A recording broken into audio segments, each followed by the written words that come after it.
Hi all, today we're going to be reviewing the VS6 Coffee Grinder from Varia. I'm going to go over some of the pros and cons, some quirks, and also some things that you may want to consider that depending on your circumstances may be considered a pro or a con. Now a little bit of a background on Varia if you're not familiar with them. They were founded in 2018, they're based out of New Zealand, and they released their first grinder in 2022. And then this one was released in mid-2024. The name Varia means various or varied, and I'd say that they're sticking to their brand with this, with 9 different burr options available that are easily interchangeable. The VS6 is marketed as a both prosumer and commercial grinder. Now, I was curious about that commercial statement. So I looked in the manual to see what the manual said about proper usage. And in the manual it mentions commercial use a number of times. But in one section, it has a subtitle that says commercial use. And it goes on to say, Varia VS6 is designed for commercial and home use. Continuous use is allowed. So it appears it could be used for a small shop, light commercial use. So first let's go through the pros of living with this grinder on a daily basis. Perhaps the headline feature or pro of this grinder is the interchangeable burrs that I mentioned. 9 different options. You can utilize 58mm flat burrs or 63mm conical burrs. I always like discussing what the inner burr on conical burr size is because there's sometimes variance in the marketing the different companies use for the actual conical burr size. So for this one, this is a 40mm inner burr. So again, 63mm conical with the inner burr at 40mm. Now the flat burrs are blind. So blind burrs, if you're not familiar with it, means they do not have screw holes across the face of the grinding surface. That's a nice feature. The blind burrs is kind of where the industry is going nowadays. Many grinders coming out with blind burrs today. The 58mm burr is fairly close in size to the 64mm burr in surface area. Specifically when we look at the fact that these are blind burrs. It's only maybe 10% difference between this burr surface area and a standard 64mm burr. So I'll be doing some comparisons today to popular 64mm grinders that are well known because there aren't many 58mm grinders on the market today. So when it comes to changing the burrs out, one of the questions might be, how fast is it? Well, that's definitely a pro for this grinder. I can change out these burrs from one set to another in under 90 seconds. I don't think there's another grinder that I've seen, definitely an electric grinder, that would allow burr changes with that level of speed. The stock burrs that it comes with are actually surprisingly good. For them to be just the base burrs with 8 other options, they did a really good job with designing them. They produce both good filter coffee and espresso. They are balanced, yet they still have good clarity and sweetness. You could actually get by with just staying with the stock burrs and you'd likely be very happy with it. But it is worth noting that the upgraded burrs, and I'll be transparent, I haven't tried all of them. I have tried a few of them, and the upgraded burrs in some cases produce really, really good coffee. The gold ones that I was holding up here are really exceptional. Also did like the coffee out of the Ultra, called the Hypernova Ultra Plasma burrs as well. The size of this was one of the considerations that I had when I purchased it. The footprint that it takes up on your countertop is something that some people are concerned about.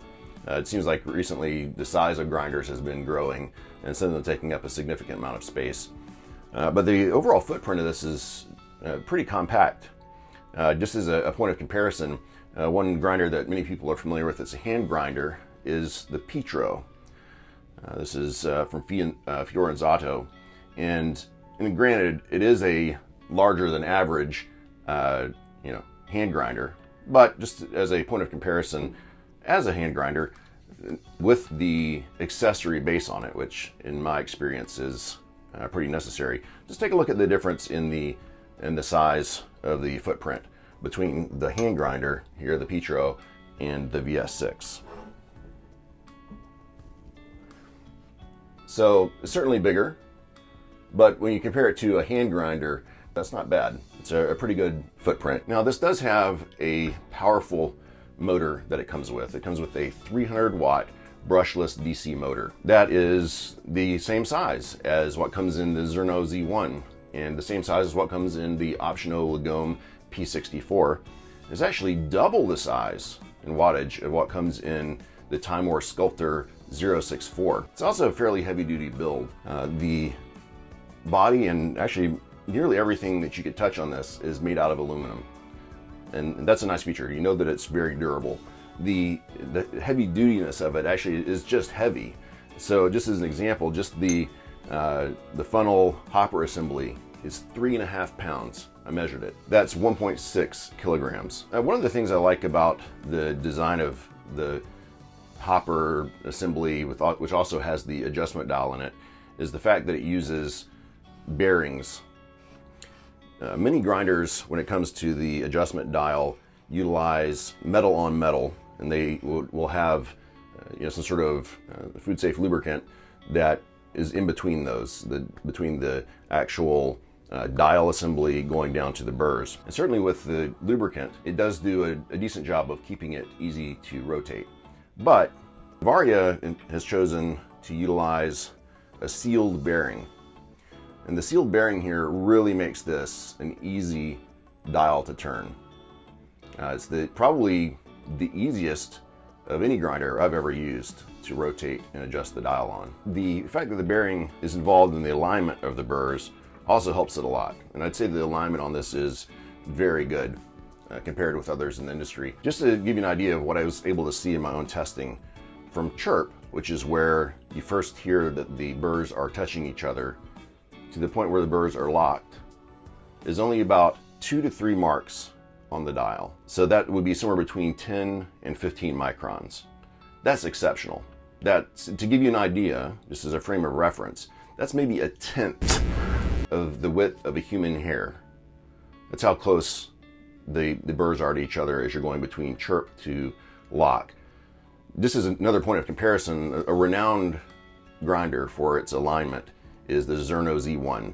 And a YouTuber by the name of Justin, his channel is Daddy's Got Coffee, tested the Zerno Z1, and he said it was between 5 and 10 micron on that one. So this is really close, really exceptional, and definitely best in breed, best in the industry from an alignment perspective. Another pro for the VS6 is the retention. It is fairly low. The manufacturer says it's 0.1 gram of retention, and I would say that's probably about what I observed as well. Many of the features of this grinder help it to have low temporary as well as long-term retention. There's several elements here that help to reduce the temporary retention. That includes the fact that it has an ionizer in here. It's up inside the chute. It has a knocker that you can use here on the chute that you pull down, spring-loaded, snaps back up. It comes with bellows that you can use. The chute itself is straight up and down, and so the grinds are able to just come straight down. There's not really any place where they can build up on a angled or horizontal surface there. So a number of measures are taken to help reduce temporary retention. But perhaps more interestingly is how this was designed to reduce long-term retention. Retention that's sort of built up in various surfaces inside of the grinder over time that have to be manually cleaned out. They've obviously put a lot of time and thought into engineering around this. Specifically, the grinding chamber and the burrs themselves have been thoughtfully designed to reduce long-term retention. That's very obvious when you look at the tolerances that they're using for the chamber and the burrs. So I spent a fair amount of time measuring this just to give some specifics to understand sort of what I mean by low tolerances. First, let's take a look at the burrs that go inside of it. You'll notice that the top burr, which is fixed, has these lobes on it, that it is just slightly larger than the actual grinding surface. It has a ring that goes around the outside that's slightly lower than the grinding surface of the burr. So the reason for that is actually interesting. So it actually seals up very tightly against the edges of the grinding chamber. So here, when you look at how it actually sits into the grinder, it has very, very tight tolerances so that grounds cannot be caught. What do I mean by tight tolerances? Well, this top burr is only 0.14 millimeter smaller than the chamber that it fits into. So what that means is that on each side of the burr, there's only 70 microns of space for grinds to get caught. So it seals pretty tightly in there to reduce retention around the top burr. Likewise, the bottom burr has design elements that help reduce retention as well. One of them is the fact that the sweepers around the side are integrated. Many other burrs, the ones that are not a single piece or not machined in a single piece, the sweepers have areas where they can kind of catch grinds in and around the sweepers. Here, they cannot do that because they're a single piece and they're actually machined with, sort of a rounded edge coming up to the sweeper so that the grinds fall off. Additionally, the sweepers themselves are very low profile. They're only 2.4 millimeters high. So that being the case, you can't get sort of a caking of grinds up against the edge of the sweepers like you can find on many other grinders. I'd say that this is at least 75% smaller than the majority of sweepers on other grinders. And again, that helps to reduce the long-term retention in the grinder. Additionally, when you look at the tolerances inside of the grinding chamber for these sweepers, the grinding chamber cannot accumulate much in the way of grinds because these sweepers are only 0.18 millimeters or 180 microns from the outside, or from the edge rather, of the grinding chamber. So very small, only 180 microns gap to the edge of the chamber. So there's really not going to be much in the way of grinds catching there either. Another thing that they have implemented to make sure that there isn't grounds being accumulated around the drive shaft that comes up to attach to this, the rotating burr, is that machined into the bottom of the grinding chamber is a lip that rises up, and this burr, all of the burrs, have a little slot cut out that aligns directly to that lip inside the grinding chamber so that it does not get down into the drive shaft area. Another pro I would say of this grinder is the fact that it has a lot of magnets. I don't know what it is about magnets that's so fun. It makes them a fun element of grinder design, but they definitely have a lot on this one. I counted 35 magnets on this grinder. They have magnets that are on the lid, so you can attach the lid easily to the hopper. There are magnets here that can attach to lift the burrs out. There are magnets to keep the indicator ring in place. The catch cup has magnets both on the bottom of the catch cup, as well as there's a magnet in the surface here in case you want to use a catch cup that doesn't have a magnet on it. You can use, say, a stainless steel catch cup that you may have instead. So it's nice, lots of magnets, kind of makes everything snap together very nicely. Another nice feature about this grinder is actually the fact that it has a stepless adjustment system for dialing in the grind size. It's not something that all grinders have. Some of them you have clicks as you are adjusting the grind size. This one doesn't have that, it's stepless. It has marks that go around. Another nice feature about this grinder is the adjustment dial and how grind size is adjusted. So as you're adjusting this, for each of the indicated marks on the dial, there is 5 microns of burr movement. That's a very good level of adjustment. Just to give you a point of reference, the Zerno Z1 is 5 microns as well per indicated mark on the dial. The P64 is actually 10 micron per indicated mark. When you consider the fact that the gap between each of these indicated marks is actually 3 millimeters, that's the distance from one to the next. And it being stepless, and going back to the fact that it has that very easy to adjust bearing for keeping the assembly in place, it's not beyond the imagination that you could get down to very minor adjustments of maybe just a single micron or two by just slightly making adjustments in between those 5 micron tick marks. Another nice feature that this adjustment dial has is the fact that it has dots at each of the major indicated ticks. So for each revolution, full revolution of the dial, you'll see that there is one more dot, either exposed or hidden, based off of the movement that you're making with the dial. So that's something that some other grinders like the Easy Espresso that I showed a minute ago have, to be able to quickly tell where you are at from a grind size perspective, because of the fact that you may be progressing through the dial across multiple revolutions. Another feature that I like about this grinder is the fact that it has only a single control for the electronics. Many grinders today, they maybe have 2 or 3 different controls. This one has just one. So, I'm just thinking about one specific grinder that I had before. You have a switch that you have to flip on the side first, just to turn power on. And then you have another button that you have to press to then actually turn the grinder on. And then you have another dial to adjust the RPM. So one nice thing about this one is that there's just this single knob right here. So when you want to turn it on, you click it in. You can see the indicator display here turns on, representing the RPM it's currently set at. And then when you rotate it, you can see the RPM ticks up. And then when you press it one more time, it turns on. Press it again to turn it off. The RPM range for this is anywhere from 500 to 1,600 RPM. And that's a good range. Again, just to provide a point of comparison, the Time War Sculptor 064 has a range of 800 to 1,200. Again, this is 500 to 1,600 RPM. Some grinders are fixed. I was talking about the Zerno Z1 earlier. That is fixed at 900 RPM. So having variable RPM is a nice feature to have. And that's especially true with this having the ability to use conical burrs. So you can adjust it down to 500 RPM, which is what I would recommend using the conical burrs at. Another nice feature with the way that this is set up is the fact that the dial can be adjusted all the way down to 0. And you can actually have it ionizing the air, have it turned on, ionizing the air without the grinder actually starting.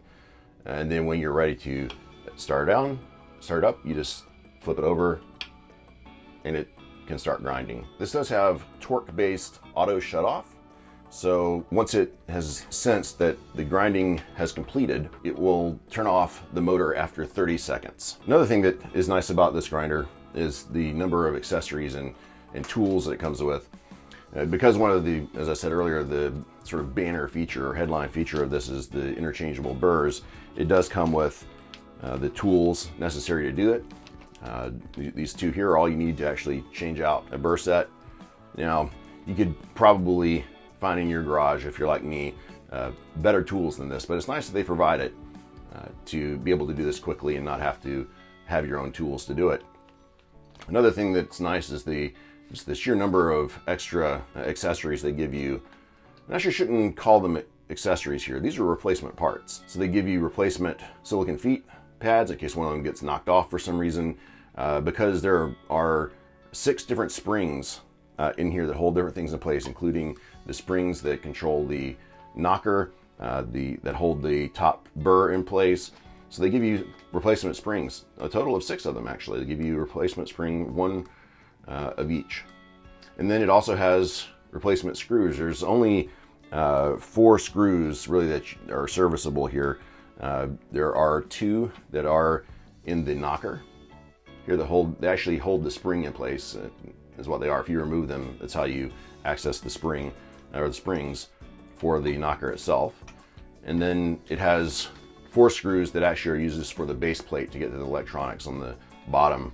They also give you shims, which you can use to raise and lower the burr height, the rotating burr height, so that you can basically make it higher or lower inside of the grinding chamber. So it's nice they provide all of these accessories out of the box instead of having to contact them if you lose a spring or a screw or something. They did provide a RDT bottle that is glass for anyone who's concerned about that. So this is a glass bottle inside of what may be an aluminum case, I don't know, but either way it's a glass bottle inside of this case.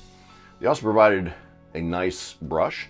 It's not let's say a fancy brush, but it is a pretty good quality brush, specifically when it comes to the bristles.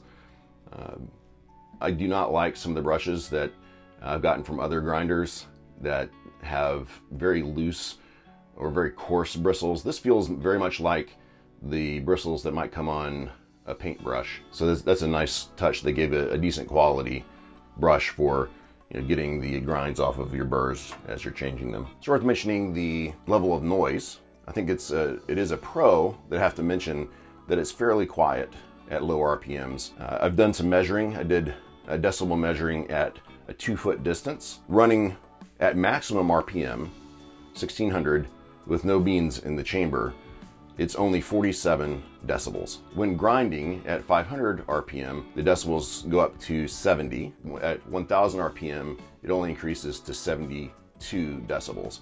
So overall, that's pretty quiet compared to many of the grinders. Not the quietest, I'd say, that's out there, but still very quiet. Now, the last pro that I wanted to mention is related to the colors here that they used on the grinder. So obviously, this is the model that's advertised as being white, and it has actually 2 different colors. I'm sure you can see that here on your screen. So they have a darker variant of white and a lighter one, and that's done throughout. You can see the catch cup has 2 colors on it, as well as adjustment dial on the lid. I think that's a nice touch. They actually have that same feature, although it's kind of hard to tell in pictures, on the black VS6. The main body of the black VS6 is extremely dark charcoal, where these accents are, as you can see on the white one, is actually fully black, a slight gloss on the black one. So even on the black one, there's a sort of an accent color system within the model. Okay, so now it's time for the cons. Since I was just talking about color matching, you see it, right? So what really stands out here is that the bellows is not white. The bellow is black. Now, this may not be a big deal, but it's worth calling out. It's not that hard to make a bellow in white. I know that to be the case because I bought a silicon bellow from Introvert. This is actually one that's designed for the niche 0. It's silicon, and it's white. It matches the look of the grinder. So it would have been nice if Varia for the white one had included a white bellow. Certainly this black one would be fine if you got the black version of the grinder. Not a big con. I know it's being nitpicky, but hey, I'm going to be nitpicky here when I'm doing this review, to be fair. Something that annoys me a bit is I don't really love this knocking, the knocker design on this grinder. It's not necessarily the best design I don't think that they could have used here. The way that this works is that you put your finger on it and you sort of pull down and then let go, and it snaps.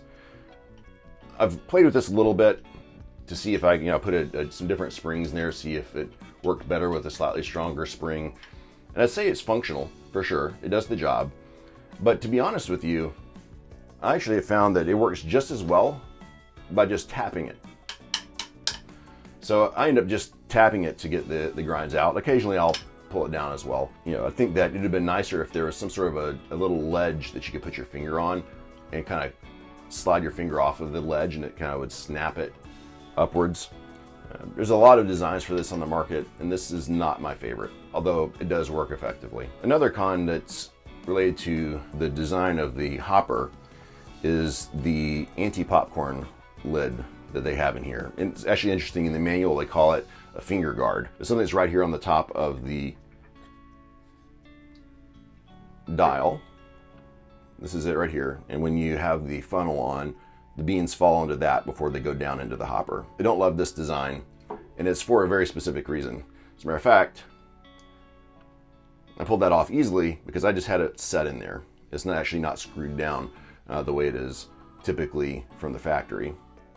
I unscrewed it because I find that the dome of the lid is not domed enough. Frequently, beans get caught on top of it, and I don't love that. If it had a larger dome, a more curved dome, the beans would be more likely to slide off. This situation gets even worse when you use RDT, because with the beans being damp, they really want to stick to this. Related to this is also the design of how they actually have that lid attached to the hopper. You can see that there are 3 supports in here that it screws into. See how those match up. Those supports, because of the fact that they're attached at a curvature, allow beans to get kind of caught behind it.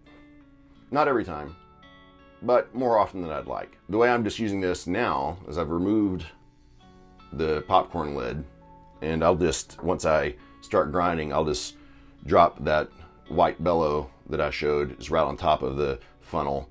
That way it doesn't have any popcorning happen. And I'm able to see how frequently beans get caught, and they still get caught there maybe every other time that I grind. You know, it'll be 1 or 2 beans, so not a lot, but like I said, more than I would like. Seems like it'd be something easy to fix if they end up doing a generation 2 of this, to have a larger dome on this lid, or perhaps just a standoff method that is attached higher up so that beans don't get wedged in the side here. Another thing related to RDT, since I mentioned that earlier, is that it doesn't need RDT really to reduce retention. I don't find that to be the case. But one thing that I do find to be the case is that there is maybe some need to do RDT because of static that can build up on the machine itself. So it's not bad. I've seen worse than this on others, but just as you're grinding, there is, because of the proximity of the chute to the back here, some grinds, they just, the super fine ones that float, and they'll just adhere to the back. So you find yourself having to clean off those fine little particles. It's not really too visible if you have a black one, but this being a white one, I see them. I have a little vacuum handy. Just every time I grind, I just quickly get off all the fines. I'm kind of anal about it, to be honest. So it's just notable that RDT is not required for retention, but it helps keep the grinder a little bit cleaner than otherwise. Another thing that would be a con in my mind is actually the dosing cup. While the dosing cup itself is actually, I think, a good design overall, I mentioned about the fact that it had the magnet on the bottom. And I don't think I mentioned this earlier in the pros, but it does have anti-scratch padding on the bottom. It's got like a silicone pad so that it won't scratch the bottom plate of the grinder. That's a nice touch. It also has a removable top on it so that you can actually, so let me tell you why that was is a nice pro. Actually, I should have had that in the pros. If you use catch cups like this and you slide them directly into a portafilter, or if you're putting it into a shaker, or however, what will end up happening is over time, this surface will start to get scratched up. I know that because I've had that happen on other catch cups. But because of the design of this one, you can just actually exchange this later on. I didn't see it available on their website, but I'm assuming Varia has these for sale, or they will in the near future, so that people can quickly exchange the top of the catch cup. But here's the con. It's not very big. If I grind around 30 grams of coffee, it's pretty much to the top if it's on a finer grind. I prefer a larger catch cup than this. I would prefer, they have enough space here that they could have gone with a larger catch cup in diameter. I'm just looking at the difference between the size of the catch cup and the spot. You can see there's like a little dish here that sits in. They could have gotten one that was bigger and that maybe could have held 40, maybe 50 grams of grounds in it instead of the maybe 30 grams that this one holds. Now, again, probably not something that everyone is going to be concerned with. Not everyone does larger batches, but if you do, it is a con, the smallish catch cup. Earlier I talked about the loudness levels, and for lower RPMs and when there's no beans being ground, it is exceptionally quiet. I'd say I'm very pleased with that.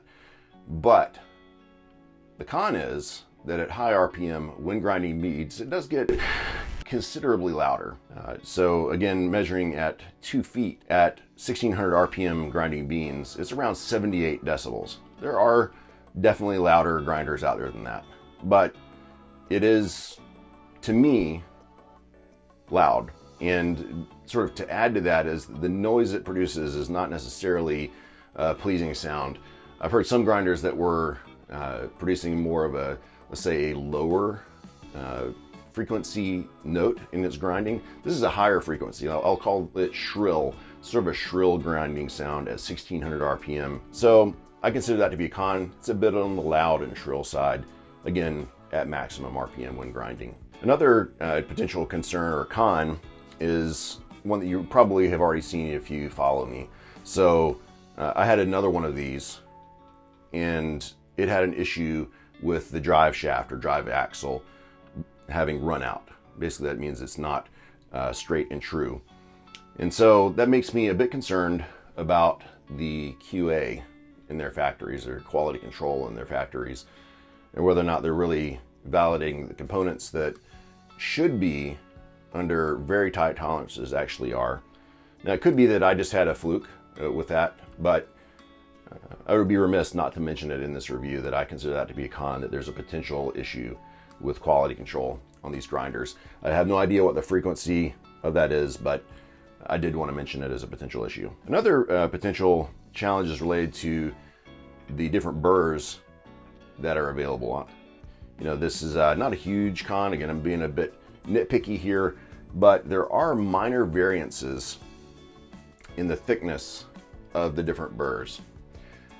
They're not huge, so I said minor, I suppose, but they are there. And if this did not have as fine of an adjustment range, I talked earlier about just how fine you can adjust the differences. The reason that matters here is because you can observe a difference on the dial as you change between burrs. So ideally, I could swap burrs out and grind the same beans at the same indicated point. Unfortunately, that's not really the case. So you're gonna have to remember, if you swap burrs, what, you know, as an example, your espresso ranges. You may go up or down, you know, a handful of marks depending on which burr you've utilized. Now, a counterpoint to that is that if you know that's the case, they do include shims, and so you can add a shim in to, you know, adjust the height so that it becomes, you know, comes closer to being the same indicated mark as you had previously. But I'm still including that as a con, because ideally they would all be the exact same height dimension. Now, I'm sure that it has something to do with the fact that they have just slightly different grinding geometries between them. So the edges of the burrs are probably just slightly different, and that just minor variance there is what's causing it. But you can definitely tell the difference as you're swapping on the dial. Sort of also related to that, which links back to that previous con about the burr height differences and observing on the dial, is the fact that there isn't a way, at least that I've been able to tell, to zero the dial. So from the factory, it comes actually pretty good. It has the threads adjusted very nicely so that when you put it on, it's pretty close to zero. But pretty close isn't dead on. And for those of us that are a bit nitpicky about this, I'd like to have my zero be when the burrs are touching. The fact that I cannot go in there and tweak that is a little bit of a frustrating point. I'd say that it doesn't make a big difference, you know, in daily use, but it's a con that I felt was worth mentioning. All right, let's talk for a minute about some of the quirks. Really, there's only two quirks that I wanted to mention. The one quirk is actually related to the magnets, which again I think is a pro, but just kind of strange. And I can't figure out the reason for it. It has magnets on the bottom of the funnel, and I have no idea why.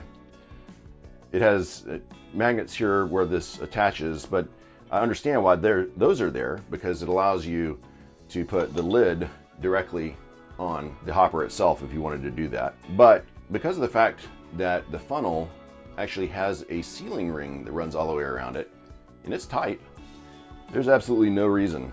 I cannot even feel a difference related to the alignment of these magnets.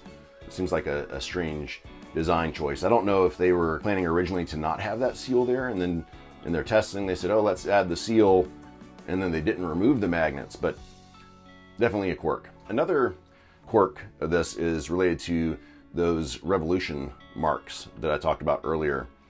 So just as a reminder, they have these revolution marks to show as you rotate the dial at each of the major indicators where there's numbers. What I don't understand is why it starts at 2 dots. When I take this all the way down to burr lock, it has 2 dots indicated. And then as you loosen it, it shows 3 and then 4, etc. I don't understand why they didn't do it like some of the other companies have done it like espresso, where the indicated dots represent each of the revolutions as a whole number. So like right now, this is fully locked and it has all of the dots exposed. If I rotate it one time around, it covers the first dot. This one, as I said, when you're fully locked, it shows 2 dots. I don't get it. Strange quirk. It's not hard to get past. You just remember that 2 dots is, sort of 0 rotations, and it works. And by the way, this isn't a QA issue necessarily, because the other VS6 that I had was exactly the same way. So not quite sure why they did that. If they needed to, they could have potentially just raised the indicator ring here to be a little bit higher. I don't understand the choice there for the 2 dots. Okay, let's talk for a moment about what I would say maybe is the elephant in the room about the design of this. And that is, it's a vertical design and not a horizontal design. Most of the newer grinders that are coming out today that are on the premium side are horizontal. And that means that they have pre-breakers and augers in them. So I'm included this as a pro or con based off of your own feelings on it, your own perspective. Because it may be that you'd prefer having less space taken up on your countertop. And this certainly is a lot less space than any of those horizontal grinders. The footprint's considerably smaller. But the downside is that this means that you don't have a pre-breaker. There is no option for a pre-breaker for this grinder. It's just sort of gravity fed to the burrs. Now, again, you have to determine whether or not that may be a pro, because with some of the grinders, their augers are not well designed. One of the grinders I used to have, the auger fed the beans at a rate that was considerably higher than what the burrs could actually process. Somewhere in the neighborhood of 4 or 5 times faster than the burrs could actually grind through. So it was sort of forcing the beans into the grinder burrs when they weren't ready for them, and that caused regrinding issues and variability in the grind sizes. So it could be a pro or a con depending on your perspective. Again, form factor, the gravity fed design. With this size of a hopper, you're not going to have a problem with too many beans being in there causing some sort of pressurized system that's causing regrinding. One of the things that you could consider a pro or a con is the 2 accessories I haven't mentioned that it came with in the box. And those are, first,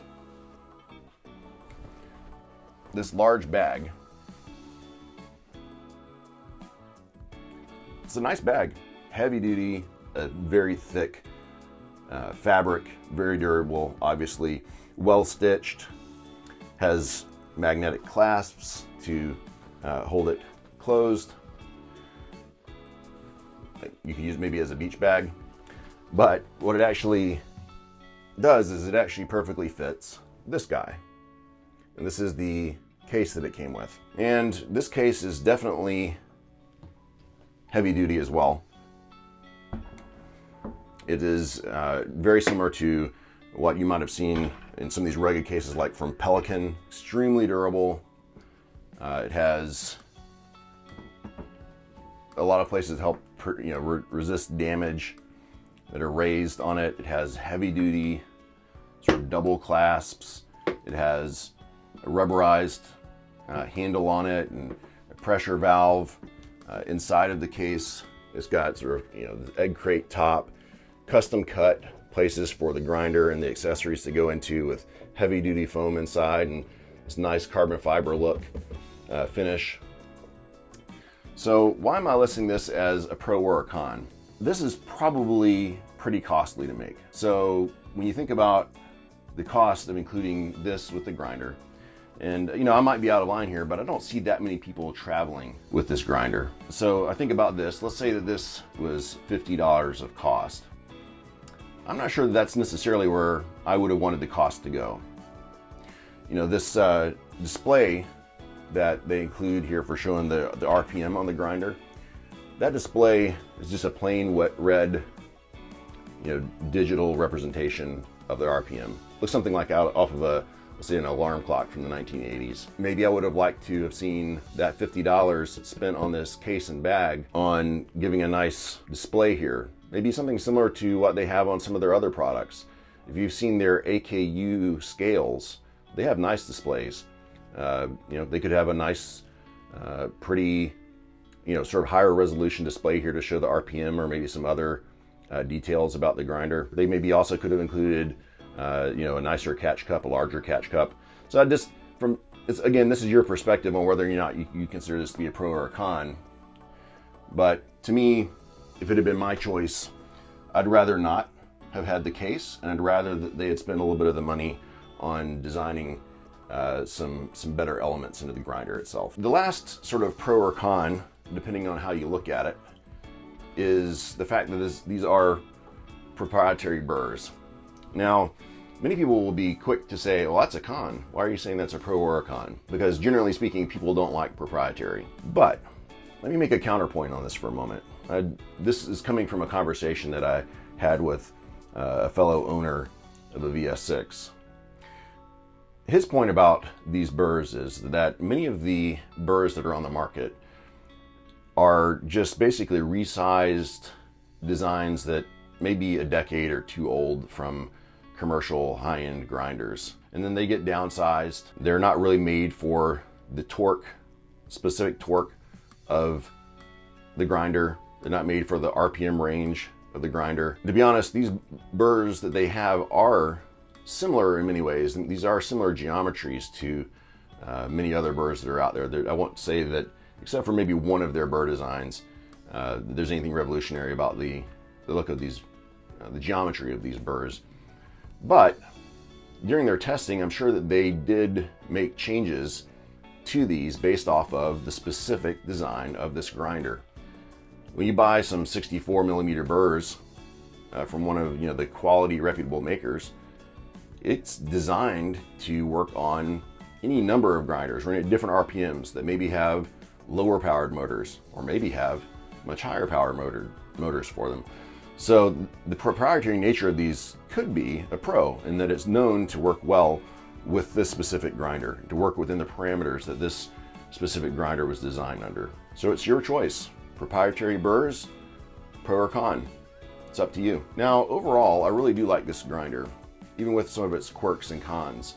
I feel like Varia has put a lot of thought and work into designing this, and I think it really shows in the final product here from a daily workflow and usability perspective.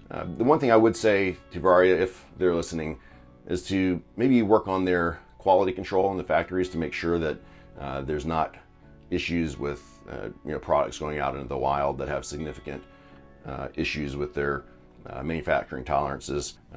This one right here has had no issues.